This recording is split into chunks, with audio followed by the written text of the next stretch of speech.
The opinions expressed on the following sponsored program are strictly those of the host, guests, and callers, and not necessarily those of this station, its staff, management, or sponsors. Welcome to the wonderful world of wellness with Dr. Andy Mencia. This medical program heard from 7 to 7:30 each Saturday right here on WSBR 740 AM is brought to you by the Adult and Geriatric Center under the medical direction of geriatrician Dr. Andy Mencia.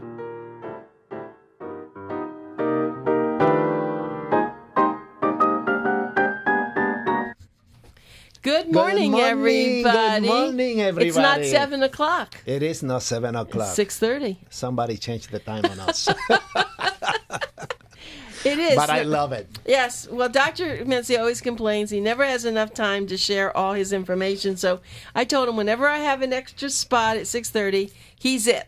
And so he's it. And what is the name of your topic today? Well, today's topic, we're going to talk about going for the goal. Going for the goal. So we're going to talk about nutrition and fitness tip for everyday Olympian.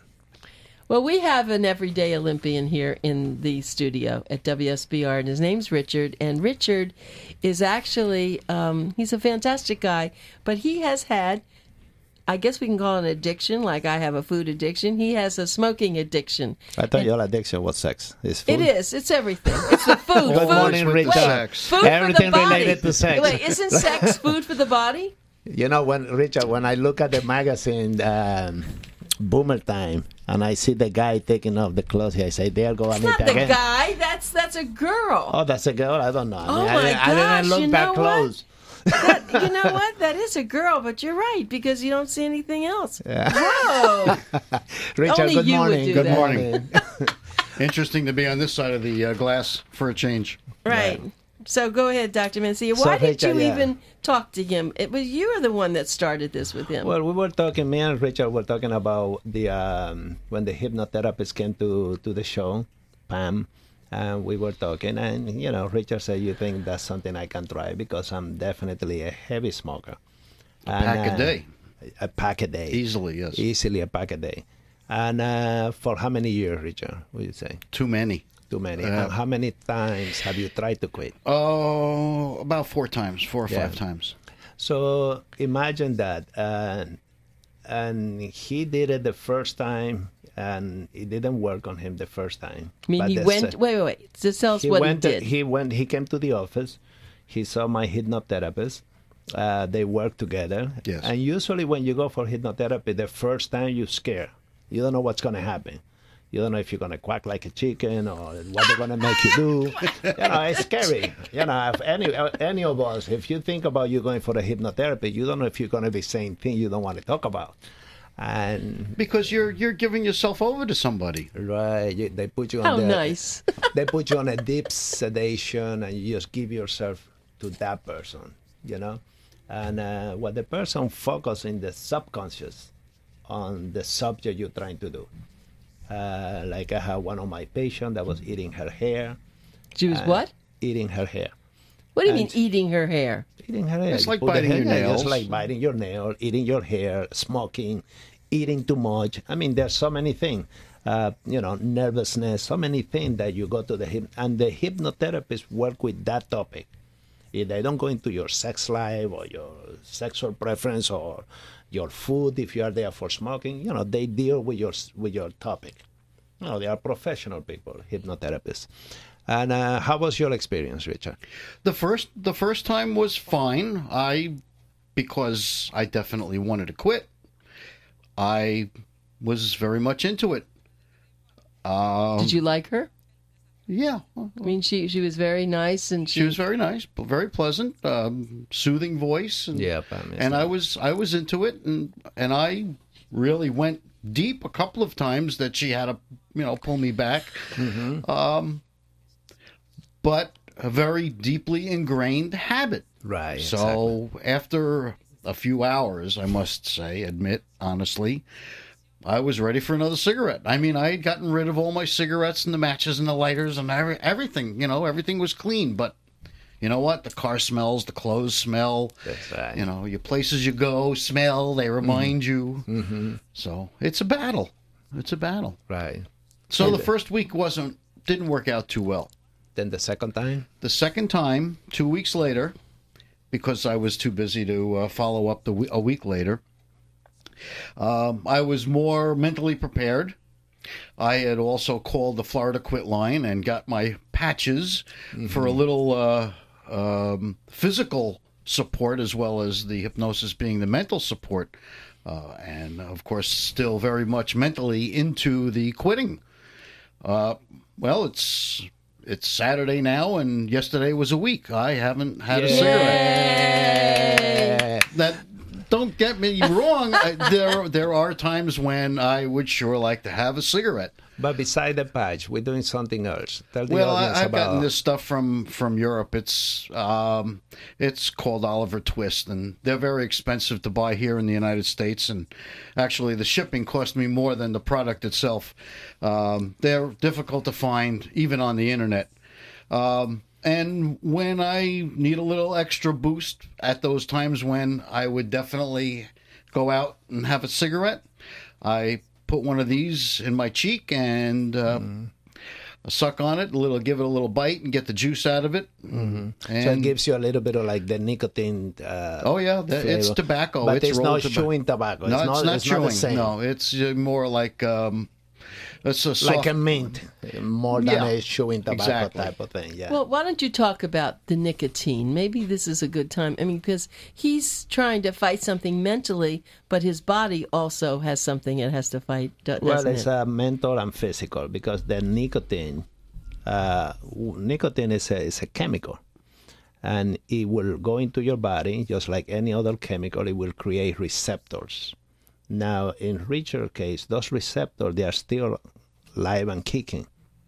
They are there. And he's right. When he's going to a room that smells like cigarette, or go with a friend of him that smokes and the car smells like smoking, you feel like you're asking for a cigarette. You are in that environment.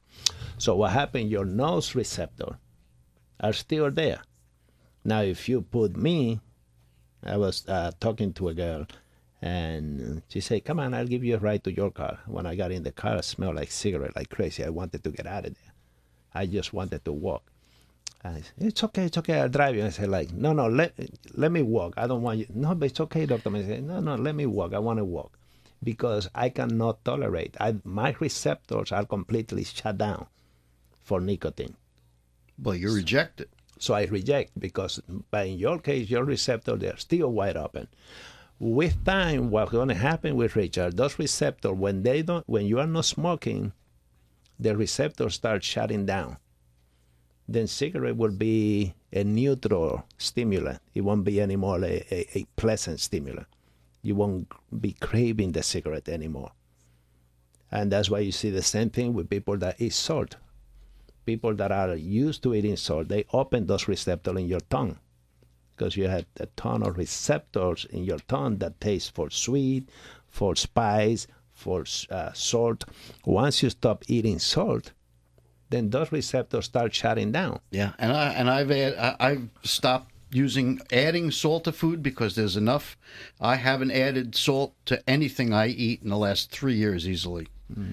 But the back to the cigarettes, there's also the physical acts that you perform over years during smoking. Coffee in the morning, get that cigarette. After a meal, have a cigarette. After sex, have a cigarette. Here goes sex. Here goes. And you know what? And of course you do know that cigarettes destroy sex.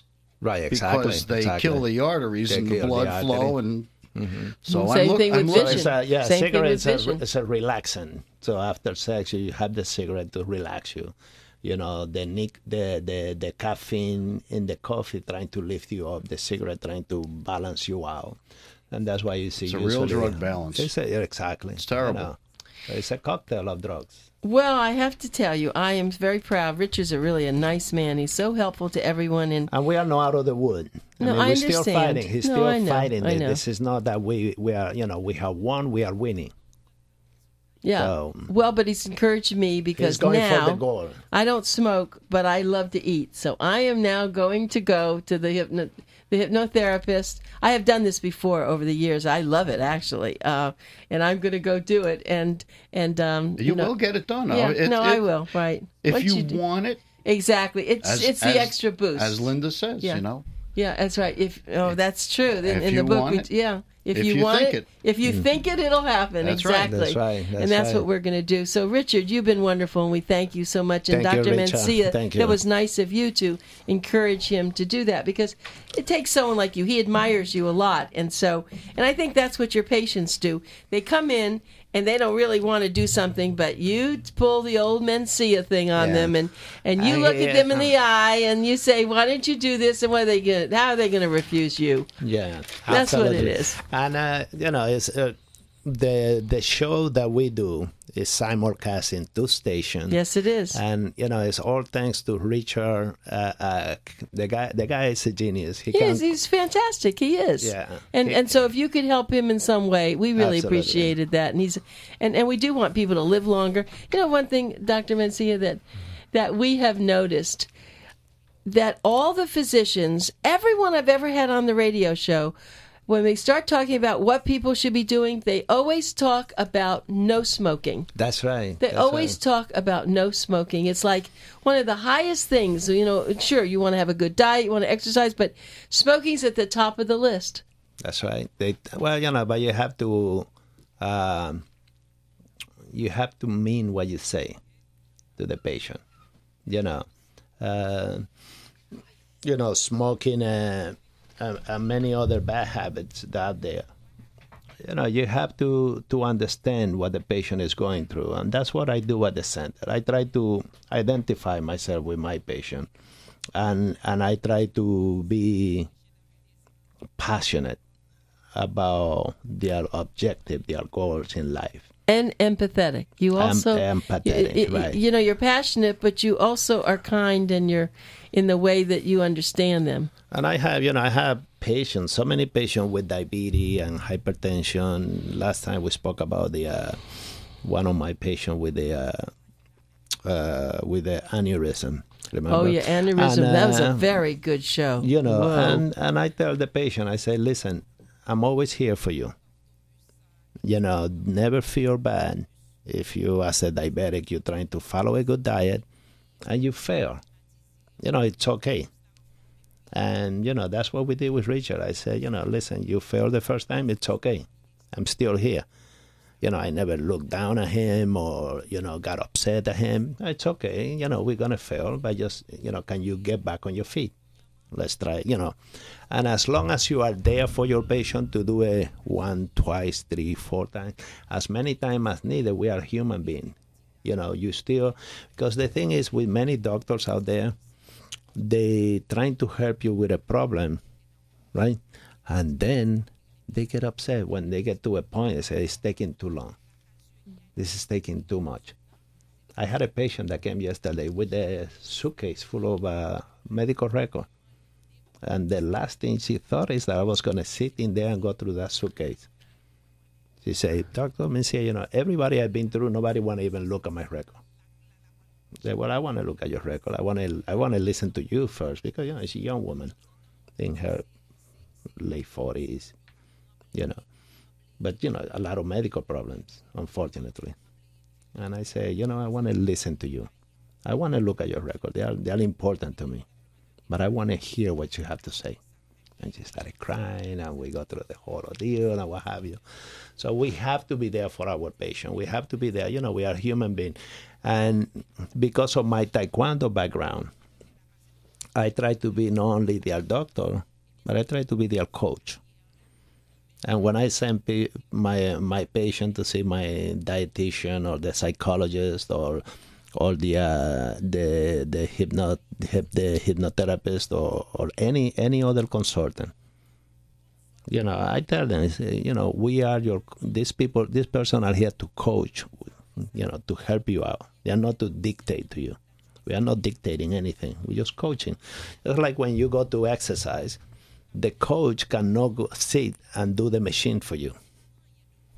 They can tell you how to put your feet, how to set your body so you don't get hurt, and so that you can go through the process of exercising in a good way, without any wrong for doing, not harming your body or your mind, because they can, some of these things can be traumatizing. And we have our post-traumatic stress syndrome. A lot of things can produce post-traumatic stress syndrome. So you get a person attempting to do something good, they get all traumatized. So we need to be there for the person so we can coach the person. It's funny you should be talking about this, because you came in this morning and we're going to do Go for the Gold. Yes. Because we've all been watching the Olympics. It's been so fantastic. So many people get motivated during this time. Yeah, I think that is true, but it's what you said. I was watching the coaches. They always showed the coaches with the people, and they would talk about it and how they had sometimes had to get very strong with them. Not that they turned their back on them, but they said, you can do this, you can. So I was very interested in all that. Right. The coach become an important person, but the Olympian have to go and do the work. The Olympian have to go and do the work. So, me as your coach for everybody out there. So it's going for the goal, but this is nutrition and fitness tips for everyday Olympian. That's all of us out there. I love that. Oh, that's a great thing. Everyday Olympian. I think that should be the article in September. That's a beautiful, because it was just after the Olympics. Right. It is so an many people everyday get motivated Olympian to start. You see people start. Right. We all from the office is Suren, one of the guys that work with us at the office, brought his taekwondo fighting equipment, the gloves and the feet protector and all of that. And I say, why you bring that to the office for? He said, well, I'm going to give it to Will. He's going to use it to exercise and to do kickboxing and hitting the punching bag and what have you. I say, oh, great. So everybody, we all get motivated during this time to be active. Because you see those people, what they do, and running, and the one jumping, and it is amazing. But of course, that's what they do. Sometimes they do it 7 days a week, and we can't do that. So we're doing what you're saying, what you're going to tell us to do in a more simple, exactly. Everyday Olympians. Everyday I want to be an everyday Olympian. Exactly. So, to be an everyday Olympian, one of the things is we start with nutrition. It's body, mind, and soul. Okay. So the first thing we have to start, to be a good Olympian, you're going to start with nutrition. And to be an everyday Olympian, also, nutrition is important. When it comes to nutrition, and we have a dietitian in the office, and I'm very protective of my patient. I don't want my patient to be abused. So you have to be careful out there, because you have nutritionist and dietitian. It's a big difference. A nutritionist is any one of us that go and take a course on how to prescribe certain supplements, and then we can work in a gym, right? We work in a gym, and when we work in a gym, the people come in, the clients, and they want to exercise, and then this person say, well, what they do, they get trained by a particular company. So Nutrigenic or this company or that company, they work for some nutritional company. Superfood, there are tons of them making money like crazy. And because they work for that company, they will tell you, well, I will advise you that you take this vitamin, and I will say to take this many supplements, and you can buy this shake. You can have this shake, and this shake is very good. It's going to help you build muscle, and this one is going to give you the energy, and this is going to give you that. And by the time you realize you're spending $500 to $1,000 a month on nutritional supplement, and you don't see a significant improvement on yourself, then you get discouraged, and then you don't believe in the system, and you walk out. And sometimes we are failure, not because of us, but because the system trying to exploit us. So the first thing you need to do when it comes to nutrition is just be careful out there who's trying to give you the advice. Then in the office, in the medical office, there are medical doctors that have nutritionists. So you have to be careful out there. What we have in the office is a dietitian. And dietitian is now free of doing the same thing. They can go there and try to sell stuff to you. you have to be a smart consumer and say, well, let me go natural. What can I buy from the store that I can get those supplements that I don't have to go to a can producing or a pure producing company to get those nutrients and supplement that I need. And that's where you come as a consumer and you put your foot down and say, this is what I want. Use your expertise to get me there. So when it comes to nutrition, remember that, you have to be a smart consumer. Don't go out there and start buying things. And I tell my patient, if I have the omega-3 and whatever other product I have, I say I have this here because I done the research on that product. But you don't have to buy it from me. But if you buy it from the outside, this is what you have to look for. And then I let the patient decide what they want to do. So we are not forcing them to buy, you have to buy this from us because we are helping you. And don't you also, I think the very good thing that I've heard you say is that you test people to see what they do need, so that people aren't just taking all these products that are not necessary. And now my dietitian is doing that with us. Just tell the patient, go with Dr. Mencia, get the blood test done. And then me and her will analyze the test. Me from the medical point of view, she'll do it from her point of view. And then she can go back now with more power to that patient to say what you really need, what they don't need. Because, for example, if they give you a high-protein diet, if you have kidney problem, that's not good for you. If they give you high carbohydrates and you are a diabetic, then that's not good for you. So when it comes to nutrition, let's say you're going to do it by yourself. So this is for the everyday Olympian. Not the everyday Olympian. We have thousands of people in this country. They are not all going to make a line to come to my office. So what do you do out there in the street just to take care of yourself as an athlete? So carbohydrates are very important for the athlete, and it's the main source of fuel for athletes. So the athlete, they do eat a lot of carbohydrate, and the reason being is because carbohydrate get converted to glucose, and glucose comes from the sugar. Glucose is sugar, and then this gets stored in the muscle. The sugar gets stored in the muscle, and the muscle utilizes the sugar for quick energy. That's why it's important. You see the athlete when they're going to compete, they eat a lot of carbohydrate at the moment of the competition, just before their competition, so that the muscle are saturated with sugar. So if you are a long-distance runner, you are a cyclist, you need a lot of sugar, and you want your muscle to be all saturated with sugar. Is this why, Dr. Mencia, when I'm working late at night at 2 and 3 in the morning, I want to eat carbohydrates? Because I really need the energy. That's right. You need that energy to keep going. You need that quick energy to keep you going. So your body will convert the glycogen, which is how this source of energy gets stored, into energy, and then your muscle will be able to work without getting fatigued. Now, a good source of carbohydrate will be bread, cereal, pasta, fruits, and vegetables. Now, I never think carbohydrates as vegetables. A vegetable, yes. Vegetables, I know well, fruit. I tell my diabetic patient, when I say, listen, we're going to give you the Mencia diet. Because, if I tell you to eat an 1,800 calorie diet, sometimes sitting in the exam chair is a medical doctor. And they look at me like, seriously? Are you for real? You want me to? So what I tell them, the Mencia's diet is take all the carbohydrates and cut it down by half if you are a diabetic. And then I see where your sugar drop to. And I say, it goes with rice, with the pasta, with the bread, with the potato, with the vegetable. And of course, everybody know about sweet and diabetic. But they don't look at the other part. So a lot of diabetics say, oh my, I saw one guy yesterday that came from Boynton to see me.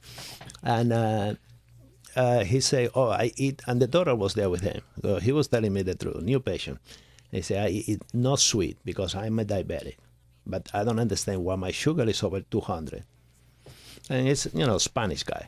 And I told him, well, what about, I know, in the Spanish food, you probably eat a lot of rice. He said, oh, yes, you know how we like rice. Okay. About potato, you eat potato? Oh, yes, a lot. So, the Russian diet is full of potato. Oh, absolutely. It's true.